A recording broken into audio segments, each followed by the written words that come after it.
Dios yo saltaré los muros, solo con Él. Con mi Dios ejércitos derribaré. Él adiestra mis manos para la batalla. Hoy puedo tomar con mis manos el arco de bronce.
tomadas en comunión contigo, Señor. Porque este es un momento, Señor, donde nosotros clamamos a ti en mente, alma y espíritu para que tu presencia esté entre nosotros. Porque nos apegamos a tu palabra y tu palabra nos ha enseñado que donde hay 2 o 3 reunidos en tu nombre, tú estarás ahí, Señor. Y tú no eres humano para mentir. Y no eres hijo de humano para mentir, Señor. Y por eso yo hoy sé con toda seguridad, estoy clarísimo que estás aquí entre nosotros, que tu Espíritu Santo está aquí, Señor, en nosotros. También nos has dicho que si entre varios nos ponemos de acuerdo en un asunto, dice tu palabra, que eso será concedido para nosotros, Señor. Y hoy hay una petición para ti, Señor, en este lugar. Nos hemos puesto de acuerdo, Señor. Cada uno en su mente y en su corazón tiene una petición para ti. Hoy clamamos cada uno por esa petición, Señor, por ese ruego, esa necesidad, sea física o material. Señor, escucha, Padre. Escucha nuestro clamor y nuestra oración, que llegue a tus oídos, Padre, y que pueda conceder según tu justicia, Señor, porque sabemos que tú eres justo y bueno. Te lo rogamos y te lo suplicamos, Señor. Hay en el grupo, en casa de oración, señoras en casa muy enfermas, pasando por una situación muy difícil. Hoy oramos especialmente por la vida de Nena María. Y no solo ella que menciona su nombre, sino aquellas otras que me han pedido oración. Aquella señora que tiene su hijita en casa, que tiene problemas con su esposo, que me ha pedido mucha oración para ella, para que se restaure su matrimonio, para que se restaure su vida. Señor, yo te pido que me escuches. Yo te ruego, Señor, para que los bendigas. Aquella parejita que está a punto de divorciarse, Señor, ábreles sus ojos, quita su venda y que ellos puedan ver el propósito que tienes para cada uno de ellos. Te lo rogamos en el nombre precioso de Jesús. Amén. Bueno, pues, gracias.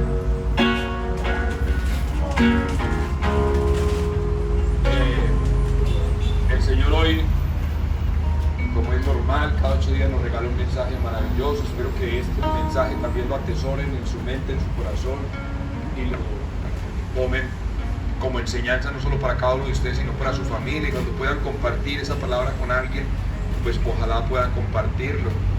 Recuerden ayudarme mucho con el grupo para que muchas otras personas puedan entender este mensaje de la manera que lo hacemos acá. No un mensaje ladrilludo, teológico, por allá con una cantidad de palabras que a veces no entendemos, sino de una manera sencilla, de una persona sencilla que el Señor ha querido llamar para que entregue su mensaje. Y en el libro de Habacuc, a ver, en el Antiguo Testamento hay mensajes de 4 grandes profetas, que son Isaías, Jeremías, Ezequiel y Daniel. Pero también hay 12 profetas que le llaman profetas menores. No porque le llamen profetas menores su mensaje haya sido inferior a los otros mensajes de los profetas mayores. No quiere decir eso. Aunque son libros más extensos, los de los 4 primeros profetas, los mayores, estos libros son más cortos pero con un mensaje profundo. Y Habacuc es el 8º de estos profetas por los que el Señor, o los que el Señor tomó y habló por medio de ellos. Pero este profeta tiene algo especial. Pocos hombres en la antigüedad hablaron con Dios. Y este hombre, Habacuc, este profeta, tuvo ese honor, ese privilegio, tuvo esa dicha de hablarle a Dios y que Dios le contestara. Y no una vez, sino por 2 ocasiones. O sea, 2 veces. Cuando él le hablaba, él le contestaba. Y él volvió y le habló, y él volvió y le contestó. Pero fue muy chévere, porque como lo dice la Escritura, fue de una manera bonita, no como nosotros, que normalmente cuando queremos hablar con Dios le reclamamos. Y hoy día, en medio de la situación que se está viviendo, la pobreza en Medellín, cuando repartimos los mercados hace un año, un poquito más, Yo me quedaba asombrado, tan cerca a Medellín donde hay tanta riqueza y todavía tenemos gente viviendo en casitas de tabla, tapadas con hojas de zinc y de plástico, y no tienen sus servicios públicos, no tienen nada, lo hacen en bolsas y después en la mañana van y lo botan, como hace tantos años. O sea, es inexplicable que donde hay tanto dinero, porque Medellín es una ciudad con mucho dinero, y no solo Medellín, sino todo Colombia, todavía tengamos esa pobreza absoluta, la gente viviendo debajo de un puente. O sea, es una situación compleja. Y al profeta en aquellos tiempos le tocó vivir todo eso. Y cuando él veía todo lo que estaba pasando, y él sabía, porque era un hombre de Dios, él decía, pero es que Dios, nuestro creador, ha hecho grandes cosas maravillosas, ¿y por qué estas cosas siguen pasando? ¿Por qué Dios permite esto? La maldad. O sea, porque hay administradores de los recursos de la ciudad que se roban la gran cantidad, y hay tanta pobreza que con esos recursos pudieron haber hecho tantas cosas por esta gente pobre. ¿Ya? Porque hay tanto sufrimiento, porque hay tanta soledad, porque hay niños en la calle. O sea, todo ese clamor de él lo ponía a los oídos de Dios. Pero aquí hay una palabra muy linda en el capítulo 3 y en el versículo 17, y es la parte que quiero leerles para seguirles contando un poquitico de esa historia, de cómo el Señor le contesta a él después de este clamor. Y dice la palabra textual en el versículo 17 hasta el versículo 19. Aunque la higuera no dé renuevos, ni haya frutos en las vides, aunque falle la cosecha del olivo y los campos no produzcan alimentos, aunque en el aprisco no hayan ovejas, ni ganado alguno en los establos, aún así yo me regocijaré en el Señor. Me alegraré en Dios, mi libertador. El Señor omnipotente es mi fuerza. Da a mis pies la ligereza de una gacela y me hace caminar por las alturas. Esa es la palabra de Habacuc después de haber vivido esta experiencia, preguntándole, quejándose ante el Señor, y el Señor respondiendo la razón por la cual tenía que hacer esto. Y es en el capítulo 1 que el profeta Habacuc empieza a hablar con Dios y a decirle todo lo que le estaba contando. Él se queja de por qué, siendo Dios quien es, y él sabiendo y habiendo leído las escrituras y habiéndose preparado para ello, y saber que era omnisciente, omnipotente, que había hecho todo había sido hecho por sus manos, ¿por qué permitía tanta injusticia? Porque se estaba viviendo en medio de una injusticia. Y el Señor le contesta. Después del versículo 5 le dice, estoy por hacer en estos días cosas tan sorprendentes que no las creerán aunque alguien se las explique. Estoy iniciando a los caldeos, ese pueblo despiadado, impetuoso, que recorre toda la tierra para apoderarse de territorios ajenos. Son un pueblo temible y espantoso que impone su propia justicia y grandeza. Sus caballos son más veloces que leopardos, más feroces que lobos nocturnos. Su caballería se lanza a todo golpe, sus jinetes vienen de muy lejos, caen como buitres sobre su presa. Wow.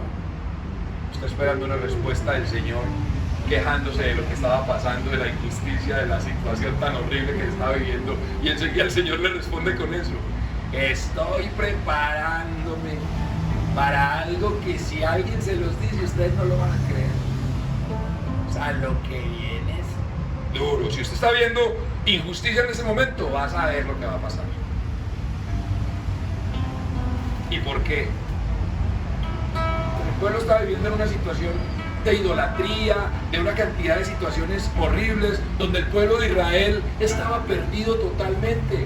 Y el Señor lo que quería era hacer justicia, pero para hacer justicia muchas veces se tenía que valer de un pueblo pagano, o él quiso hacerlo así.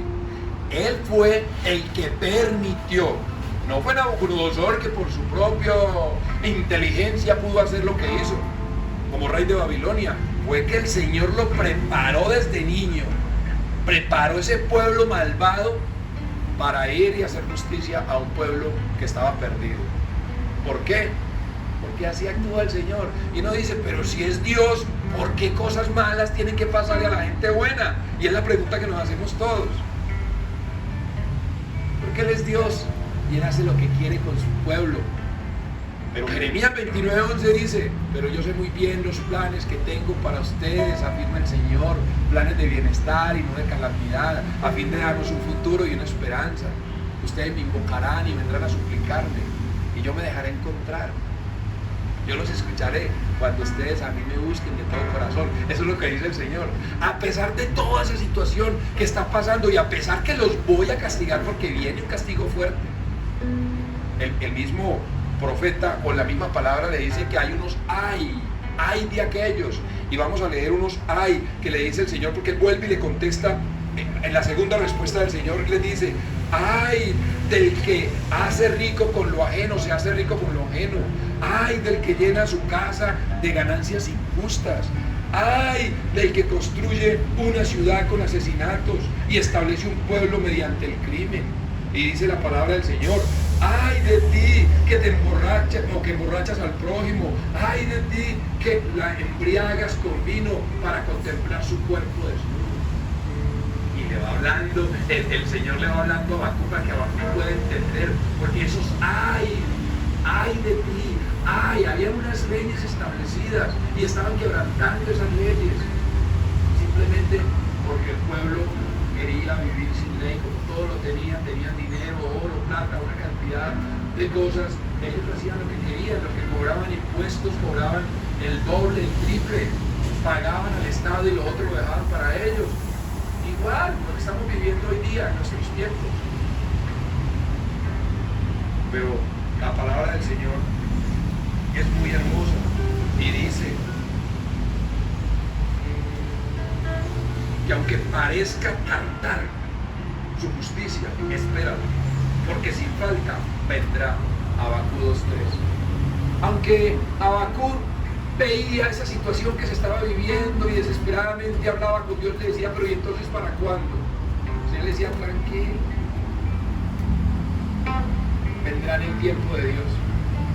Ahora ustedes me dirán, ¿y usted para qué nos cuenta esa historia? Porque antes vamos a salir más mal de acá, todos esperamos, y cuando nosotros recibimos a nuestro Señor Jesucristo como nuestro Salvador, nosotros estamos esperando que solo cosas buenas empiecen a pasar en nuestras vidas, y esto es lo que nos está asustando. Porque, ¿cómo así que el pueblo estaba en una situación bien tesa y enseguida el profeta habla con Dios y Dios le dice, y ahora sí que se va a poner bueno esto porque lo que viene es candela? Y ahí es donde el Babilonia, con su gran imperio, toma al pueblo cautivo y los lleva como esclavos. Pero el Señor también tiene preparado un castigo para ese pueblo porque se excedió. Y ahí es donde ustedes por allá ven que el rey Nabucodonosor también termina viviendo en un establo igual que los animales, hasta que reconoce que Dios es Dios y es el creador, y es el Señor de señores, y es el Rey de reyes, y es el creador del cielo y de la tierra, y es el que lo ha hecho todo y lo permite todo. Cuando Él reconoce eso, vuelve otra vez a abrirse la venda y vuelve otra vez a ser un ser normal, como todos. Y después de Babilonia, el castigo de Babilonia ya fue con los medos y los persas, y a los medos y los persas son castigados con los griegos, y los griegos son castigados por el imperio de los romanos, y después de los romanos viene nuestro Señor Jesucristo a imponer su justicia. Por eso dice la palabra, tranquilos, aunque parezca que tardo, aunque ustedes crean que yo me olvidé, esperen, porque sin falta ahí estaré. La enseñanza. Hay momentos muy difíciles en nuestra vida, muy complicados. Una persona muy cercana a nosotros me decía hace 8 días, Luis, pero mira todo lo que ha pasado y ahora con pandemia y todo eso, la empresa está pasando por situaciones muy difíciles. Ustedes como socios tienen que reunirse y tomar una decisión. ¿Qué van a hacer? Porque hay impuestos pendientes, hay situaciones con empleados pendientes, hay una cantidad de cosas que ustedes tienen que resolver. Ustedes no pueden seguir así.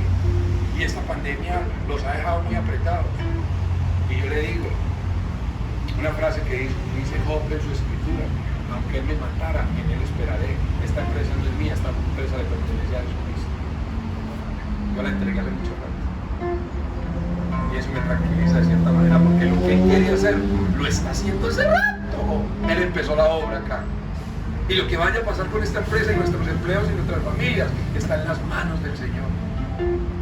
Aunque Él me matara, en Él esperaré. Y eso lo dice en la palabra Job 13:15. Si alguien quiere ir a buscarlo, no me lo estoy inventando yo. Porque es una enseñanza muy bonita en el Antiguo Testamento del testimonio de Job.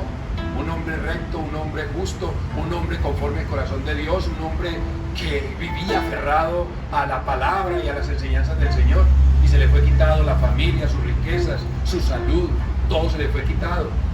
Y aún en la miseria, viviendo en la calle, donde todos lo señalaban, donde todos apuntaban con sus dedos, porque usted, para que le esté pasando eso, tiene que haber sido muy pecador. Usted tuvo que haberla embarrado. Usted tiene que reconocer y arrodillarse ante el Señor y pedirle perdón. Y él decía no, pero nadie le creía. Es que para que el Señor lo esté castigando a usted de esa manera, usted tuvo que haber hecho un pecado o haber hecho algo muy grave. Usted tiene que arrepentirse, y todo lo apuntaba, todo lo señalaba. Y la palabra más hermosa, él decía, aunque Él me matare, en Él esperaré. ¿Cuántos de nosotros podríamos decir eso sufriendo una situación? Tal vez una enfermedad grave, tu mamá, un familiar, o quedar en la pobreza absoluta, o tu matrimonio que tanto amas, de un momento a otro se destruye, se vuelve nada, o la situación en la casa con los hijos, los problemas normales que van y vienen, pero que para unos es mucho más fuerte y es mucho más complicado. ¿Cuántos podríamos reconocer, aunque Él me matara, aunque Él me lo quitara todo, aunque estuviera enfermo y postrado en una cama, en Él esperaré siempre? Porque Él es mi Salvador, Él es mi guía y Él es mi ayuda. ¿Cuántos de nosotros podemos decir eso? Complicado, ¿sí? Muy complicado, demasiado complicado. Pero el profeta Habacuc reconoce al final, cuando habla con Dios y él se queja delante de Dios, y el Señor le dice, y es que ahora sí, hay de aquellos de esto y esto, hay de los otros que esto, hay de aquellos porque a ellos les va a caer, pero fuerte, y estoy levantando un imperio malo, feroz. O sea, es como decir, estoy levantando una mano de bandidos para acabar con esa gente. No se espere eso en la palabra del Señor. Wow. Pero nosotros somos sus hijos y Él nos va a educar a su manera. Y su palabra dice muy claro, mis planes son mejores y todo lo que hago lo hago por el bien de ustedes y de las nuevas generaciones. Porque yo sé muy bien los planes que tengo, afirma el Señor. Eso es lo que nosotros tenemos que tener en nuestra mente y en nuestro corazón. Y nosotros tenemos que creer que la fe es por el oír, y el oír la palabra de Dios. En Romanos 10:17 nos dicen, muchachos, si ustedes de verdad tienen fe o quieren tener esa semilla de la fe en su corazón, usted tiene que leer la palabra de Dios. Porque la fe solo puede venir por el estudiar, por el leer, por el entender, por el escuchar la palabra de Dios, que es la que puede convencerte por medio del Espíritu Santo. Y eso es. ¿Y qué es la fe? Es la garantía de que vas a recibir algo sin siquiera saber, sin siquiera verlo, pero que tú estás seguro que eso se va a dar. Tú estás seguro y estás esperando en Él de que las cosas se van a dar, porque tú lo sientes así, porque el Espíritu Santo está en ti y porque Él te lo dice y te lo repite en cada momento. Tranquilo, a pesar de que la situación esté, a pesar de que el día esté nublado, el sol saldrá ahorita a mediodía y la tienes clara que así va a ser. Y no lo he visto, no importa que no lo haya visto, pero sé que va a salir el sol ahora. Esa es la seguridad y esa es la fe que tenemos que tener. Entonces, por eso les decía ahora, cuando esta persona me dice a mí, entonces, ¿qué vas a hacer? Entonces, reúne tus socios, entonces, mira lo que vas a hacer con esta empresa, porque algo, yo no le veo salida, porque hay una gran cantidad de situaciones que nos quedaron acumuladas después de la pandemia. ¿Qué van a hacer? Yo le digo, Dios ya tiene un plan, pero ese es el ejemplo y mi testimonio.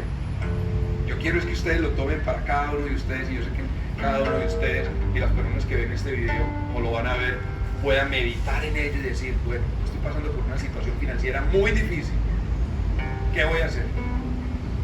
Entonces, hago como muchos que van al tercer, cuarto piso y miran a ver a dónde es que se van a tirar para evadir ese compromiso que tienen, y ya partir de este mundo, ¿qué es lo que van a hacer? ¿Van a salir corriendo? ¿Van a huir? ¿O van a enfrentar? Van a decir, yo creo en Jesucristo, yo creo en lo que Él hizo, lo que está haciendo y lo que hará. Yo me aferro a Él, creo en su palabra y creo en sus promesas. Y aunque parezca malo lo que está pasando hoy, Él lo hace porque es para el bien de mi mañana, de mis hijos, de mis nietos y de las nuevas generaciones. Tremendo, ¿no? Hay que meditar en eso, hay que pensar. Y hay personas que están pasando por momentos muy difíciles, en la salud especialmente, en la cama postrados. Van a renegar del Señor. O tal vez van a decir, aunque la higuera no florezca ni las vides hayan frutos, aunque falte el producto del olivo y los labrados no den mantenimiento y las ovejas sean quitadas de la manada y no haya vacas en los corrales, con todo yo me alegraré en Jehová y me gozaré en Él, Dios de mi salvación. Aunque Él me matara, en Él esperaré.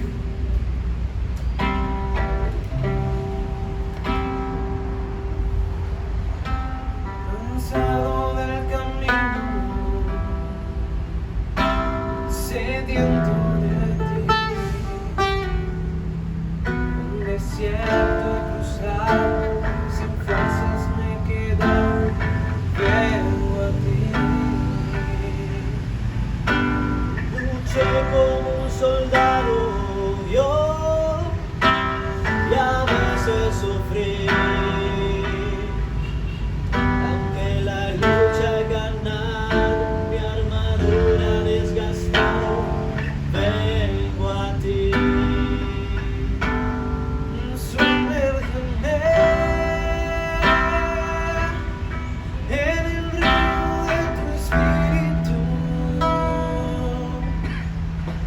Necesito refrescar este seco corazón, sediento de ti. Oh, sumérgeme, sí, Señor, en el río de tu espíritu. Necesito refrescar este seco corazón, sediento de ti.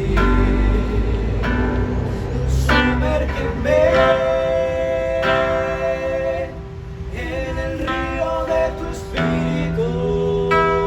Yo necesito refrescar este seco corazón, sediento de ti.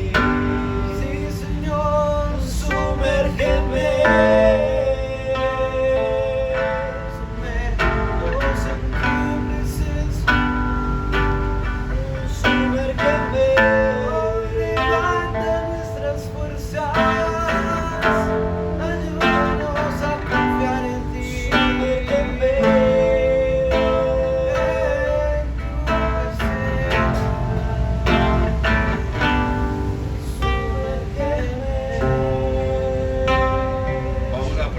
Para que terminemos en oración, dándole gracias a nuestro Padre porque nos regaló este momento y este mensaje que sé y estoy seguro que cada uno meditará en él, y si es posible compartirlo con otras personas, compartirlo, pero importante que nosotros meditemos en él, porque la palabra hay que estudiarla, hay que leerla, hay que entenderla, hay que meditarla, porque la fe viene de ahí, por el oír y el oír la palabra de Dios. Eso dice la Escritura, que si queremos que nuestra fe sea aún más grande, debemos esforzarnos por entenderla, porque el Señor habla hoy también por medio de su palabra, por medio de su Escritura. Y hoy yo quiero orarle al Señor y quiero que juntos oremos al Señor para que esa fe en Él crezca cada vez más, para que aún ante la adversidad de los problemas, las situaciones que nos ha tocado vivir a cada uno de nosotros, o hemos visto a algún familiar de nosotros pasar por momentos difíciles y nos preguntamos, entonces, ¿dónde está Dios? Que nuestra fe sea tan grande que podamos decir como el profeta Habacuc y como el Job en su libro, en su testimonio, en su enseñanza para nosotros, aunque Aunque Él me matare, en Él esperaré. Aunque no haya cosecha, aunque mi nevera esté vacía, aunque esté pasando por una situación muy difícil económica, aunque esté postrado en una cama, los que están postrados en una cama, en Él esperarán. Aunque tenga problemas con tus hijos, aunque tus hijos estén rebeldes, aunque estén en la droga, aunque... Me contaba una señora, madre de una niña de 12 años, que ya su niña estaba en la prostitución y que ella no sabía porque ella salía para su trabajo y que él dejaba a la niña en la casa y que después se enteró que estaban abusando de la niña y que la niña ya lo hacía por dinero. Aún así espera en el Señor. Aún en ese momento difícil que estás viviendo con tu pareja, aunque tu matrimonio esté pasando por momentos difíciles, aunque ese hombre que pensabas que era el hombre de tu vida ahora sientes que no lo es, que espera en el Señor. La palabra dice: maldito el hombre que confía en el hombre y bendito el hombre que confía en el Señor. Pon tu esperanza no en ese hombre que tienes en casa. Pon tu esperanza no en ese niño que tienes en casa que estás educando. Pon tu esperanza en Dios, que puede cambiar la mente de ese niño, que puede cambiar el futuro de ese niño, que puede cambiar el pensamiento y el proceder y la forma de ser de ese esposo o de ese novio, de tu pareja. Pon tu fe y tu confianza en el Señor, que es el único que puede restaurar tu matrimonio. Pon la fe no en ese médico que te está diciendo que no hay nada para hacer, que ya todo está hecho. Pon tu fe en el Señor, que puede restaurarte, que puede levantarte, así como Lázaro, después de muerto, enterrado, ya hay días. Y el Señor le dijo: levántate, Lázaro, sal de ahí, Lázaro. Recuerda a esa mujer enferma de flujo de sangre, 12 años, ya no había esperanza para ella. Y ella corrió con su fe intacta a tocar el borde de ese manto sanador, ese manto que representa el Espíritu de Dios, la fuerza de sanación. Tocó ese manto y fue sano. Estoy hablando a esa señora que me ha dicho que ore mucho por ella porque está en una condición de salud muy difícil. La señora no retiene, tiene que estar con pañales día y noche. Llorando me decía lo duro y lo difícil que es estar quemada toda su piel y tener hasta pereza de tomarse un vaso de agua, de jugo, porque todo va derecho. Yo solo puedo decirte que aunque la situación esté difícil, como nos dice la palabra, nos dice el profeta Habacuc, aunque la situación sea la más terrible, confía en el Señor, porque Él vendrá. Porque Él nos dice en su palabra que aunque esté tardando, aunque veas que no viene nadie, espera, confía, porque Él vendrá. Aunque la situación de tu casa, de tu familia, sea muy complicada, no dejes de confiar. Busca siempre al Señor y dile: aunque me matares, en ti esperaré. Aunque esté viendo un calvario y un sufrimiento en mi casa, aunque este hombre que ama no quiera volver a casa, aunque tú quieras salvar tu matrimonio y estés luchando contra la corriente porque esta pareja o esta mujer o este hombre no quiere, no confíes en el hombre. Di: Señor, en ti esperaré. Padre, yo te doy gracias, Señor, porque me has permitido orar, porque me has permitido poner este clamor a tus oídos, porque cada uno de nosotros tiene una petición ahí que la ha puesto en tus oídos, Señor, para que los escuches. Gracias, Padre, por escucharnos. Gracias por la vida de Andrés, de Alejandro.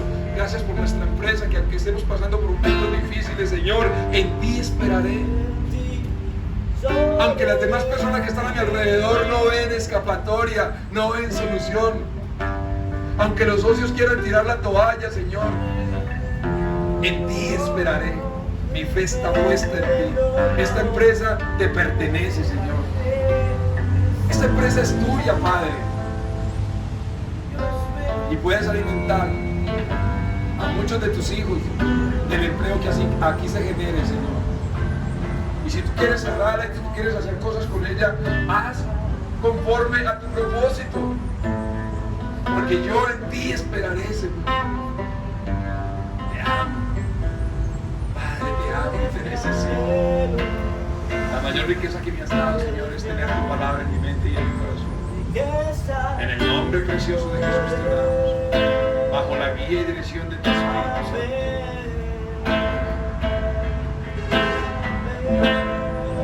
Vamos a darle un aplauso al Señor.